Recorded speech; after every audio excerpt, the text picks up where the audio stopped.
CBSE words में आपका स्वागत है। तो इस वीडियो में हम क्लास 10 हिस्ट्री का 4th चैप्टर जिसका नाम है द एज ऑफ इंडस्ट्रियलाइजेशन उसका सोर्स ए डिस्कस करेंगे।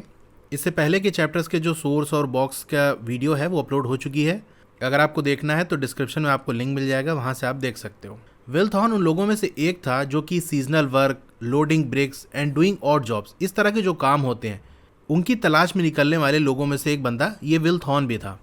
अब सीजनल वर्क क्या होता है? ऐसे काम जो पूरे साल नहीं चलते, यानी साल के कुछ हिस्से में वो काम होगा, बाकी टाइम नहीं होगा। जैसे मान लो कुछ महीने के लिए हुआ और बाकी टाइम बंद रहा। एग्जाम्पल के तौर पर आप एग्रीकल्चर ले सकते हो। बहुत तरीके के क्रॉप हैं जिनकी खेती की जाती है। अब जैसे मान लो कोई भी एक तरह की क्रॉप है तो वो कुछ स्पेसिफिक महीने में ही उसकी खेती होगी कि भैया इस महीने के अंदर हम बोएंगे, इस महीने में काटेंगे, तो उस ड्यूरेशन में ही सिर्फ उस चीज़ की खेती होगी, बाकी टाइम नहीं होगी। तो इस तरह के जो काम होते हैं जो साल के कुछ हिस्से में ही होते हैं वो सीजनल वर्क कहलाते हैं। लोडिंग ब्रिक्स यानी ईंटें वगैरह की जो ढुलाई होती है, और ऑड जॉब्स क्या होता है? जो छोटे मोटे काम होते हैं उसे हम ऑड जॉब्स कहते हैं। तो जो लोग इस तरह की काम की तलाश में निकलते थे, मान लो एक जगह से दूसरी जगह जा रहे हैं कि वहाँ पर काम होगा, तो उन लोगों में से एक बंदा ये भी था जिसका नाम है विल थॉर्न। अब ये बंदा डिस्क्राइब करता है किस तरह से जो जॉब सीकर्स हैं यानी जॉब की तलाश करने वाले, walk to London in search of work, वो लंदन जाते थे काम की तलाश में। जैसे गांव वगैरह से लोग आते हैं ना शहर की तरफ काम की तलाश में, उसी तरीके से ये बता रहा है कि उसके टाइम में जिन लोगों को जॉब चाहिए होती थी तो काम ढूंढने के लिए वो लंदन किस तरह से आते थे। अब ये जो आगे हम पढ़ेंगे वो इसी विल थॉर्न के ही शब्द हैं। अब ये अपने से डिस्क्राइब कर रहा है और ये इसकी खुद की कहानी है कि इसने क्या चीज़ें फेस की थी, इसके साथ क्या हुआ जब ये काम की तलाश में लंदन गया। अब विल थॉर्न क्या कह रहा है कि मैं हमेशा से लंदन जाना चाहता था, and my desire was stimulated by letters from an old workmate, और मेरी ये जो लंदन जाने की डिज़ायर थी, जो तमन्ना थी, वो और ज़्यादा स्टिमुलेट हो गई। स्टिमुलेट का मतलब उभर जाना और ज़्यादा बढ़ जाना। तो कैसे बढ़ गई थी? वो लेटर्स की वजह से, जो कि उसका एक ओल्ड वर्कमेट यानी जो मेरे साथ पहले काम करने वाला कोई बंदा था वो मुझे लेटर लिखता था। उस लेटर को पढ़कर लंदन जाने की जो मेरी चाहत थी वो और ज़्यादा बढ़ गई। अब गेस करो वो लेटर्स में क्या लिखता होगा? लंदन के बारे में अच्छी अच्छी चीज़ें लिखता होगा और बताता होगा यहाँ पर देखो कितनी जॉब अपॉर्चुनिटीज़ है, यहाँ आओगे तो जॉब मिल जाएगी। तो ये सारी चीज़ें सुन के तो डिज़ायर बढ़ेगी ही। तो यही हुआ विल थॉर्न के साथ भी। Who was now working at the Old Kent Road gas work, तो वो अभी कहाँ काम कर रहा है? Old Kent Road gas works में। मैंने आखिरकार डिसाइड किया कि मुझे जाना है। नवंबर 1881 ये टाइम है जब मैंने डिसाइड किया। अपने दो दोस्तों के साथ हमने पैदल चलना शुरू कर दिया इस सफ़र पे। फिल्ड विद होप यानी उम्मीद से भरे हुए, that we would be able to obtain employment, इस उम्मीद यानी पूरी उम्मीद थी कि हमें एम्प्लॉयमेंट मिल जाएगा, हमें नौकरी मिल जाएगी जब हम वहाँ जाएंगे। With the kind assistance of my friend, यानी जो मेरा ओल्ड वर्कमेट है, जो मेरा दोस्त वहाँ से मुझे खत लिखता है, उसकी असिस्टेंट से, उसकी अच्छी खासी मदद से हमें जॉब मिल जाएगी, इसकी पूरी उम्मीद थी। We had little money when we started, जब हमने सफ़र शुरू किया तो हमारे पास थोड़े पैसे थे। Not enough to pay for our food and lodgings each night until we arrived in London, तो रोज़ के खाने और रोज़ के कहीं रात में ठहरने के, लॉजिंग मतलब टेम्परेरी कहीं पर आदमी ठहरता है, जैसे हम लोग भी कहीं दूर जाते हैं तो होटल वगैरह के अंदर रुकते हैं ना, तो लंदन तक पहुँचने के लिए जब रात होगी तो रोज़ कहीं ना कहीं ठहरना होगा। तो कहा इतना भी पैसा नहीं था कि खाने का इंतज़ाम कर सकते और रात को कहीं ठहर सकते, इतना पैसा नहीं था। यानी कुछ दिन का तो था, लेकिन पूरे लंदन तक पहुंचने तक में डेली वो कहीं रुक सकें और खा सकें, इतना नहीं था। थोड़ा पैसा तो लेके चले थे। Some days he walked as much as 20 miles and other days less, कई दिन हम 20 मील तक चलते थे और कई दिन उससे कम। अब 20 मील समझ रहे हो, 1 माइल्स आपका 1.6 किलोमीटर के बराबर होता है। इस हिसाब से जोड़ा जाए तो 20 माइल्स का मतलब 32 किलोमीटर। यानी कुछ दिन ऐसा होता था जब 32 किलोमीटर हमें चलना पड़ता था और कुछ दिन इससे कम रहता था, यानी लगभग इसी आसपास चलते थे।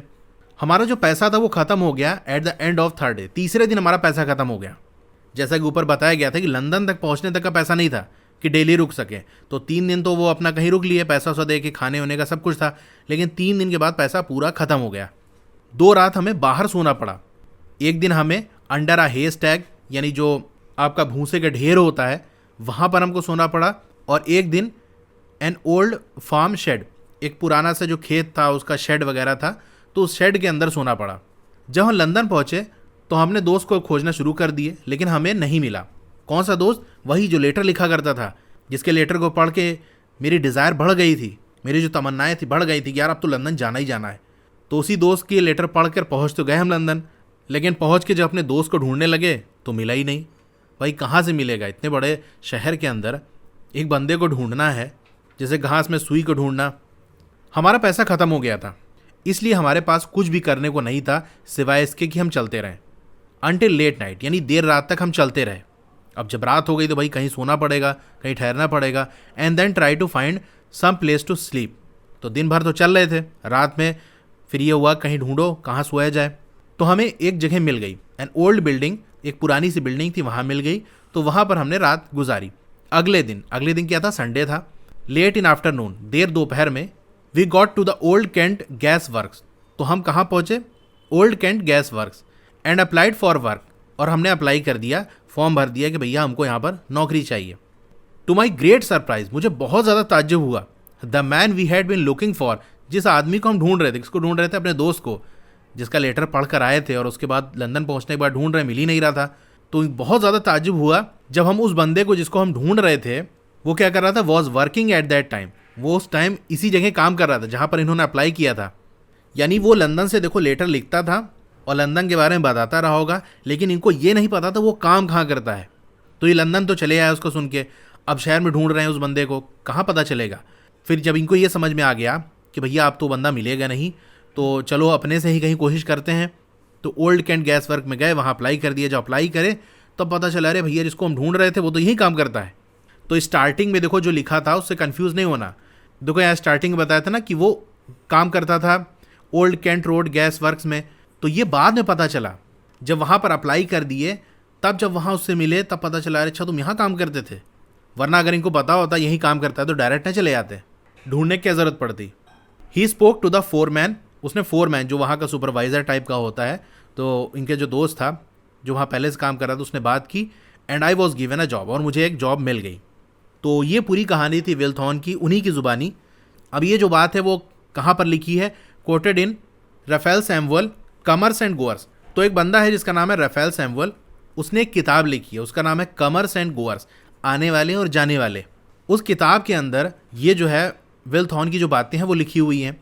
और कहाँ लिखी हुई है, इन एच.जे.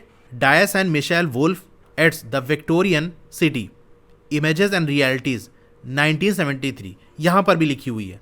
अब यहाँ पर देखो जिस किताब में लिखा हुआ उसका नाम क्या है, कमर्स एंड गोअर्स। किसने लिखा है, राफेल सैमुअल ने। एक बात तो हो गई।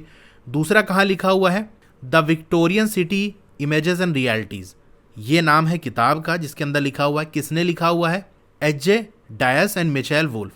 तो अगर आपसे पूछ लिया जाए, इस तरह से मान लो एग्ज़ाम में आता है और पूछ लिया जाए, तो आपको पता होना चाहिए कि ऑथर का नाम क्या है और किताब का नाम क्या है।